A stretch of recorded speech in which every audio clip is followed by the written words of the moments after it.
Guys, তোমরা সবাই কেমন আছো? আশা করি তোমরা সবাই ভালো আছো, আমিও ভালো আছি। তো আমি আজকে একটি দেওয়ালে একটা ছবি এঁকেছিলাম। তো ছবি বলতে আমার তার তোমাদেরকে দেখাচ্ছি, চলো। প্রথমে আমি এই পরীটা এঁকেছি, কেমন লাগছে তোমরা কমেন্টে বলবে। পাচ্ছেন এখানে সিঁড়ি, এখানে আমি এই ফুলগুলো এঁকেছি, উপরে লতা পাতা মতন দেখতে পাচ্ছেন।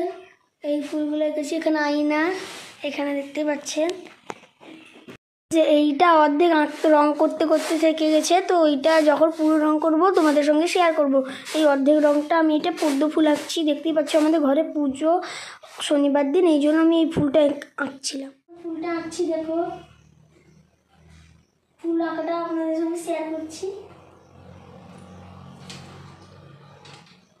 অর্ধেক রং করা হয়ে গেছে, তো দেখতেই পাচ্ছ আমি এখন এই পাতাগুলো রং করছি।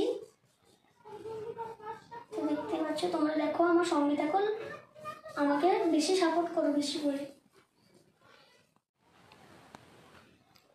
তো গাইস, আমার পুরোপুরি ফুলটা আঁকা কমপ্লিট হয়েছে। তো কেমন লাগছে তোমাদেরকে দেখাবো, তার আগে তোমরা এইটাকে দেখে কমেন্টে জানাবে কেমন হয়েছে। তো দেখো, তো গাইস ভালো লাগলে লাইক করে দেবেন।